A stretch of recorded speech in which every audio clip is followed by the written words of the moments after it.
Here's our top 5 TCGs that we played at one of Europe's largest game festivals. As competitive One Piece players, we're rating these games based on fun, playability, and overall festival experience. So starting at number 5, we have Magic the Gathering. It was really fun to play one of the OGs of the TCG world. We played with the new Foundation starter decks, which were pretty easy to get into, but however, we didn't get to keep them. So at number 4, we have Lorcana. So having never played Lorcana before and knowing nothing about it, we started out with their Gateway starter decks. And while the game was fun, we did find it to be a little bit repetitive, especially with these starter decks. But definitely a shout out to the fact that Lorcana had the most decked out stand and had some really cool set pieces. At number 3, we have the One Piece card game. As avid One Piece players, One Piece was the main reason why we went to this event, but we were pretty let down with the organization and left wanting more. However, it was still pretty cool to get the demonstration deck in French as well as a pretty nice promo, and on the sealed event the day after, we got some pretty nice pulls, which left us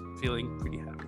At number 2, we have Flesh and Blood. We were pretty unfamiliar with this game going in. It ended up being super fun. The guy who was doing the demo explanation was super nice and really answering every single one of our questions and helping us play. And then on top of that, we got to take 2 copies of the demo deck home, and also it made us want to buy some of the cards, so we ended up buying some decks. We didn't get a lot of footage, but as honorable mentions, we have Altered and Star Wars.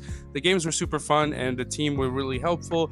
However, compared to the other games on this list, it wasn't our top choices. And then at number 1, we have Pokemon. Pokemon was definitely the star of the show here.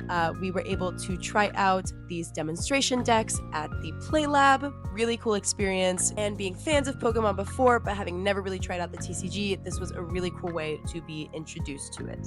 So Pokemon was definitely not skipping out on new player acquisition. Overall, it was super cool to see all of these TCGs, and all had some cool experiences to offer. Honestly, our biggest regret of the weekend was not going an extra day or going even earlier so we could try out even more games. So for the price of €10 per day, this was 100% a must-go event, and we will definitely be looking to go again next year.